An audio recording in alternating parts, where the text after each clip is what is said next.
بسم اللہ الرحمن الرحیم اعوذ باللہ من الشیطان اللعین الرجیم بسم اللہ الرحمن الرحیم وبہ نستعین وہو خیر ناصر ومعین۔ عزیز طلاب کرام، آج کے درس میں ہم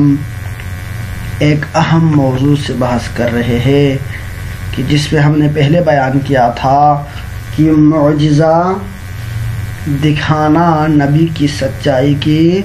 علامت ہے۔ اگر کوئی بندہ معجزہ دکھائے تو اس کی صدق کی یہ علامت ہوگی۔ لہذا ہم نے معجزہ کی تعریف کے بعد اس کی چند شرائط پیش کی، اس کی شرائط کے اوپر اعتراض وارد ہوئے، ان اعتراضات کرنے والے 4 گروہوں کا ہم نے جواب دیا۔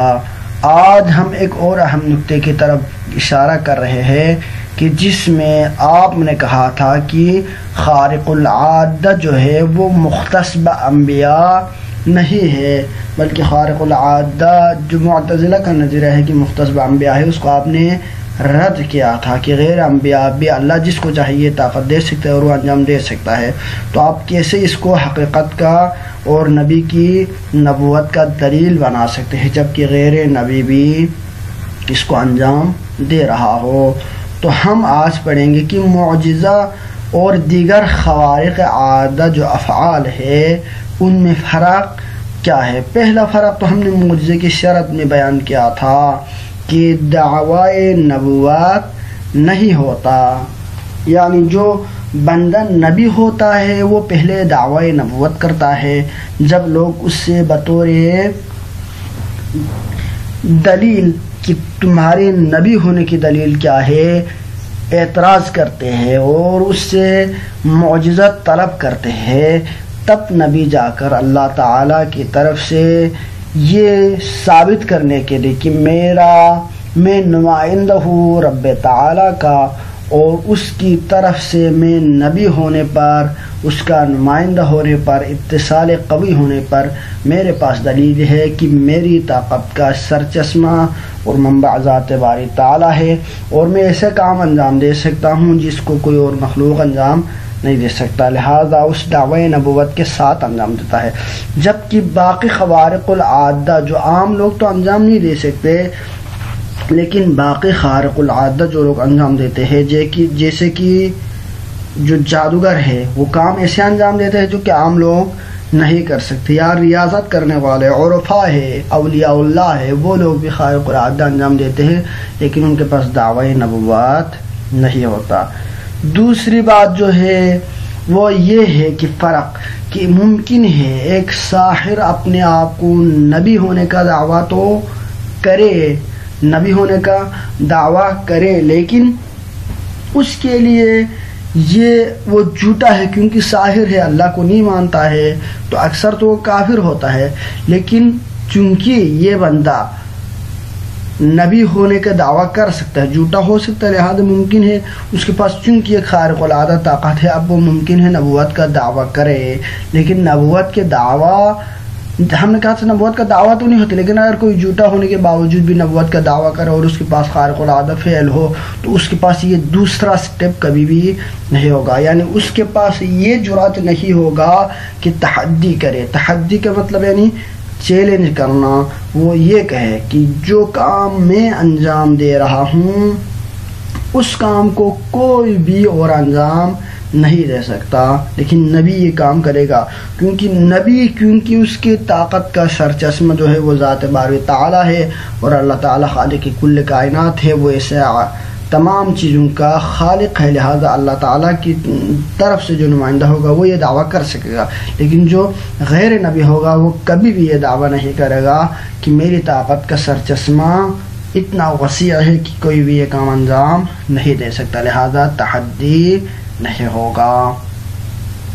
اب اس میں ایک اور چیز سمجھنے کی یہ ہے کہ یہ جو معجزہ ہے اور دوسری جو خارق العادہ ہے ان میں سے ایک فرق یہ ہے جادوگر ہے، تو یہ خود وہی لوگ جو اہل خبرہ جس کو ہم کہتے ہیں، جو ماہرین ہوتے ہیں، وہ اس چیز کو پہچان سکے گا کہ یہ چیز معجزہ ہے اور یہ جادوگر ہے اور یہ ظاہری ٹیکنیکس ہے۔ جیسے کہ خود حضرت موسیٰ نے جب عصا کو کیا بنایا؟ اژدہا بنایا، اور دوسری طرف سے ان لوگوں نے بھی اپنی عصا کو، اپنے جو چھریاں ہیں ان کو کیا بنایا تھا؟ انہوں نے اپنی لاٹھیوں کو انہوں نے بھی سام بنایا تھا، لیکن وہ لوگ خود اس چیز کو مان گئے تھے کہ یہ جو موسیٰ کر رہا ہے یہ جادو نہیں ہے، کیونکہ جو جادوگر ہے وہ ایکسپرٹ ہے اس چیز کے، وہ اس چیز کو مان گئے تھے کہ یہ جادو نہیں ہے۔ لیکن فرعون کے ہاں کیونکہ وہ ماہر نہیں تھا اس فن کا، اس کی نگاہ میں دونوں خارق العادت تھے اور دونوں یکساں تھے، تو لہٰذا وہ دونوں کو جادو کہہ رہے تھے، لیکن خود جادوگر ایمان لائے کیونکہ وہ اس چیز پہ یقین کر گئے کہ یہ تو جادو نہیں ہے، کیونکہ وہ اس فن کے ماہر تھے۔ تو اسی طرح سے ممکن ہے عوام کیونکہ دھوکہ کھاتا ہے، تو لہٰذا ایک بندہ ظاہری خارق العادہ فعل کو دکھا کر وہ نبوت کا دعویٰ کرے، لیکن جادوگر کو حقیقت میں پتہ ہوتا ہے کہ یہ جو میں کام انجام دے رہا ہوں وہ جادوگر ہے، وہ فن ہے، لیکن یہ جو دوسرا نبی انجام دے رہا ہے اس کی خارق العادہ فعل اور میری خارق العادہ فعل کے درمیان زمین و آسمان کا فرق ہے، لہذا وہ تحدی کی جرات نہیں کر پائے گا۔ تیسرا جو فرق ہے وہ یہ ہے کہ دیگر خوارق عادہ افعال کے اندر امکان معارضہ ہوتا ہے، یعنی ممکن ہے ایک جادوگر ایک بہت بڑا فعل انجام دے دے، اڑ جائے، لیکن اس کو یہ جو اڑنا ہے صرف یہی انجام نہیں دے گا بلکہ اس کے فیلڈ کے جتنے بھی، مثلا ایک سکول آف تھاٹ ہے یا ایک سکول آف پریکٹس ہے، تو اس کے اندر جتنے لوگ اس فن کو یعنی سیکھ رہے ہیں وہ سارے اس فیلڈ کو انجام دے سکتا ہے، لیکن جو نبی ہوگا وہ اپنے زمانے میں ایسا فعل انجام دے گا کہ اس کا معارض کوئی فعل انجام نہیں دے پائے گا، واحد وہی نبی انجام دے گا، اس کے علاوہ اور کوئی کام اس کو انجام نہیں دے سکتا۔ اور چوتھا فرق جو ہے وہ یہ کہ دیگر جو خوارق عادہ افعال ہوتے ہیں وہ اکتسابی ہوتے ہیں، مثلا ایک بندہ ریاضت کرتے تو ریاضت کرنے والا کیا ہے؟ مختلف قسم کے سٹیپس ہے، تزکیے کے سٹیپس کہ مثلا شناخت ہو گیا، معرفت ہو گیا، اذکار ہو گئے، خواہشات پہ کنٹرول ہو گیا، ان تمام مراحل سے گزر کر وہ تزکیے کے مرحلے پہ آ جاتے ہیں، اور خواہشات نفس کی مخالفت کے اندر اتنی بڑی طاقت ہے کہ اس وجہ سے دین نے بھی اس کا ذکر کیا ہے۔ لیکن ایک بندہ اگر اس طرح کرے، ریاضت کرے، خواہشات نفس کی مخالفت کرے، تو اس کے اندر مختلف قسم کی روحانی طاقتیں آ جاتی ہیں، لیکن اس کے یہ طاقت کیا ہے؟ اکتسابی ہے۔ اسی طرح جادوگر ہے، جادوگر وہ کسی سکول میں جا کے اس کو پریکٹس کرتا ہے، سیکھتا ہے چھوٹی چھوٹی چیزیں، اور پھر وہ اس فن کا ماہر بن جاتا ہے، لیکن اس کا یہ امر بھی اکتسابی ہے۔ لیکن کوئی نبی ہو تو اس کا یہ امر اکتسابی نہیں ہوگا۔ پیغمبر اکرم صلی اللہ علیہ وآلہ وسلم جو کسی بھی دنیاوی سکول سے نہیں پڑھا، کسی بھی اہل علم کے سامنے زانو تلمس نہیں کیا، بلکہ اللہ سے ڈائریکٹ انہوں نے سیکھا، تو ان کے یہ فعل انجام دینا کہ وہ کسبی نہیں ہے، سارے لوگ مان رہے کہ انہوں نے کسی سے سیکھا نہیں ہے، اب وہ ایسا کلام پیش کر رہا ہے، تو لہذا یہاں پر پتہ ہوگا کہ یہاں پر یہ ایک بہت بڑے منبع اور قدرت اور سرچشمے قدرت کے ساتھ اس کا اتصال ہے، یہ نمائندہ خدا ہو سکتا ہے۔ جب پیغمبر جس نے کسی کے ہاں ذہن و تلمس نہ کیا ہو وہ اتنے فصیح و بلیغ کلام پیش کرے، تب وہ معجزہ ہو سکتا ہے۔ اسی طرح کوئی دوسرا پیغمبر جس نے کسی کے سامنے نہ سیکھا ہو، جیسے کہ حضرت عیسیٰ ہے، جب بچپن میں جب سیکھنے کا عمر ہی نہیں ہے، اس بچپنے میں جب وہ کلام کرے تو اس صورت میں اس کو معجزہ کہیں گے، یعنی اکتسابی فعل نہیں ہوتا ہے۔ معجزے کی ایک اور شرط ہے کہ معجزہ میں یعنی رضایت خداوندی مشروط ہوتا ہے، یعنی معجزہ اللہ کی رضایت کے اپوزٹ میں کبھی بھی نہیں آ سکتا، یعنی جو بندہ بھی معجزہ انجام دے گا اس معجزے کے پر اللہ راضی ہوگا، بلکہ نہ صرف رضایت خداوندی ہوگا بلکہ وہی امر خدا یا طاقت و سرچشمہ خداوندی سے انجام پائے گا، اس کے بغیر معجزہ کا امکان نہیں ہے۔ ریاضت میں بھی امکان ہے اس چیز کا، ایک بندہ حقیقی معنوں میں ریاضت کرے اور اسلامی احکامات کو فالو کرے، کسی نبی کی جو شریعت ہے بتائی گئی تو اس شریعت پر چلے اور اس کی انہی پریکٹس کی وجہ سے اس کو ریاضت کے اعلیٰ درجے پر وہ فائز ہو جائے، تو ممکن ہے اس بندے کے اوپر بھی رضایت خداوندی اس میں بھی شامل ہو، لیکن اس کے دوسرے جو شقوق ہے یعنی خارق العادہ افعال ہے تو اس میں مثلا ساحر ہے تو اس کی رضایت خداوندی کا معنی ہی نہیں بنتا، کیونکہ جو ساحر ہوتا ہے وہ بعض موارد میں بلکہ اکثر موارد میں وجود خداوندی کا ہی وہ منکر ہوتا ہے. تو جو بندہ بت پرست ہو یا کافر ہو جو خدا کو ہی نہیں مانتا تو اس میں رضایت خداوندی والی بات نہیں آتی. تو لہذا اس کا ایک یہ بھی پہلو ہے. لہذا دیگر خوارق عادت افعال ان میں سے خصوصی طور پر سحر اور سحر جیسی دوسری بہت ساری چیزوں سے جو کہ خارق العادہ ہے معجزہ جدا ہو جاتی ہے. لیکن اگر ہم اس میں اکتساب یعنی رضایت کو اس کے ساتھ یعنی یہ جو ہم ریاضت کہتے ہیں اس کو اگر ہم اس کے ساتھ مترادف اور اس کے شامل قرار دے بھی دے تو معجزہ اور اس میں پھر بھی فرق ہو جائے گا. کیونکہ معجزہ خصوصی تائید خداوندی اور خود امر خداوندی کی طرف سے ہوتا ہے. لیکن باقی جو یعنی ریاضت وغیرہ ہے وہ ممکن ہے تائید کامل نہ ہو, رضایت ہو لیکن خود تائید اور سرچشمہ قدرت خدا خود ہی اس کو دے دے. تو یہ عین تائید کامل جس طرح معجزہ میں ہوتا ہے اس میں نہیں ہوتا, پھر بھی فرق رہ جاتی ہے. لیکن باقی جو فوائد ہم نے پہلے بیان کیے وہ اپنے جگہ پر پھر بھی قائم ہے. یہ ہو گئے چند شرائط. اور اس کے بعد اگلا شرط ہے جلب منافع ذاتی ہوتی ہے. معجزہ اور دیگر خوارق افعال میں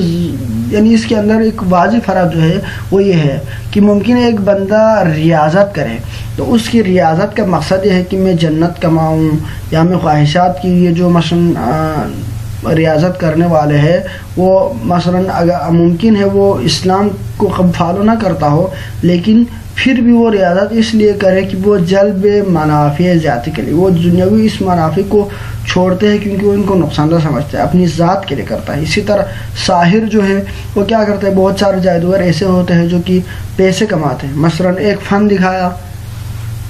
ایک کاغذ ہے اس کو پرندہ بنایا, اڑایا, لوگوں کو دکھایا اور اس سے وہ کیا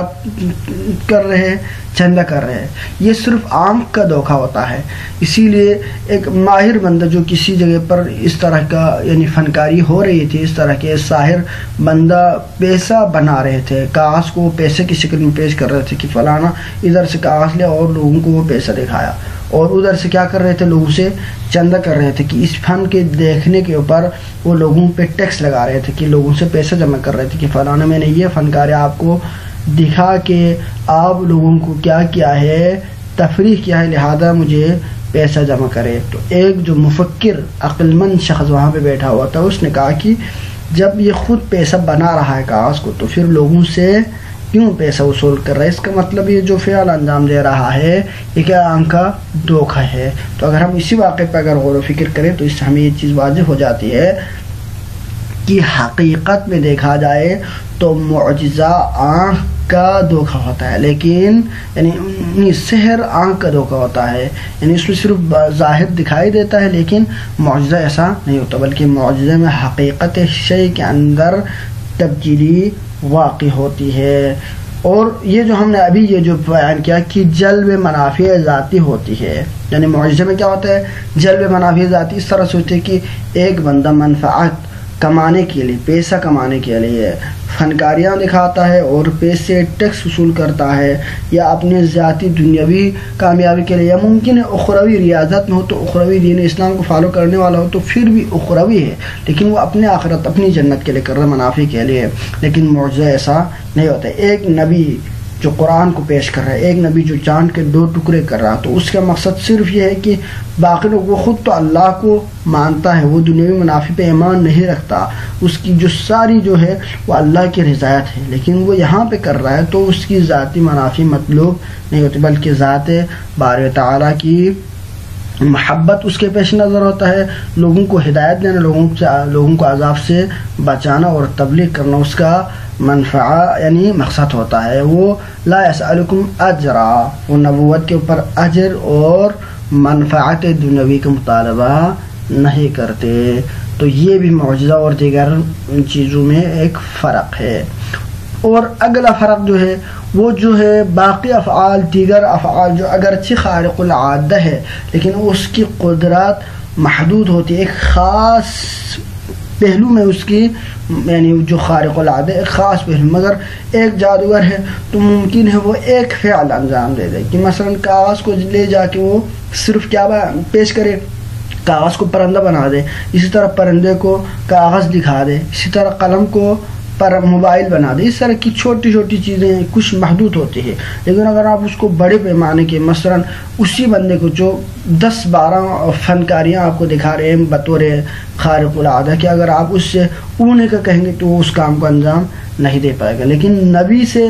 مطالبہ جس معجزے کا کیا جائے گا وہ چاہے کتنا ہی بڑا چیز نہ ہو، وہ اس فعل کو نبی انجام دے گا، کیونکہ اس کی قدرت محدود نہیں ہوتی، اس کی قدرت کا منبع ذات